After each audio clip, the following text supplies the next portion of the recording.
കേരളത്തിലെ നിയമസഭാ തെരഞ്ഞെടുപ്പിൽ 6 മാസം മുമ്പെങ്കിലും സ്ഥാനാർത്ഥിയെ നിർണയിക്കാൻ കഴിയുമോ എന്ന് ആരായുകയാണ് AICC നേതൃത്വം.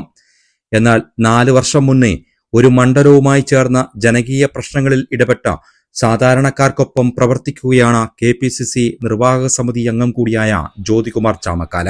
കഴിഞ്ഞ നിയമസഭാ തെരഞ്ഞെടുപ്പിൽ തന്റെ കന്നിയംഗത്തിൽ തന്നെ എതിരാളിയെ വിറപ്പിച്ച ജ്യോതികുമാർ ചാമക്കാല ഇന്ന് പത്തനാപുരം നിയോജകമണ്ഡലത്തിലെ മുക്കിലും മൂലയിലും സുപരിചിതൻ.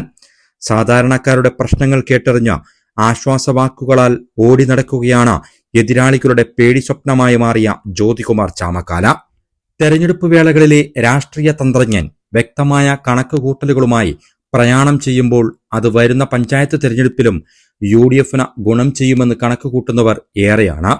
എന്നാൽ മുന്നണിക്ക് പുറത്തുനിന്നും സ്ഥാനാർത്ഥി മോഹികൾ കുപ്പായമണിഞ്ഞു വന്നാൽ അത് പഞ്ചായത്ത് തെരഞ്ഞെടുപ്പിൽ UDFന് ദോഷം ചെയ്യും. ചില നേതാക്കൾ വെച്ചു പുലർത്തുന്ന നീരസം രാഷ്ട്രീയമായി പാർട്ടിക്കുള്ളിൽ തീർക്കാത്ത പക്ഷം അത് തെരഞ്ഞെടുപ്പിൽ തിരിച്ചടിയാകുമെന്നറിയാവുന്ന കോൺഗ്രസ് പ്രവർത്തകരും ഏറെയാണ്. തെരഞ്ഞെടുപ്പിന് മുന്നോടിയായി നേതാക്കൾക്കിടയിലെ സൗന്ദര്യപ്പിണക്കം തീരുന്നില്ലെങ്കിൽ പാർട്ടിക്ക് പിന്നീട് ചവറ്റുകുട്ടയിലാകും സ്ഥാനം. അങ്ങനെയാകട്ടെ എന്നാഗ്രഹിക്കുന്ന നേതാക്കളും പത്തനാപുരത്തെ കോൺഗ്രസിലുണ്ട്.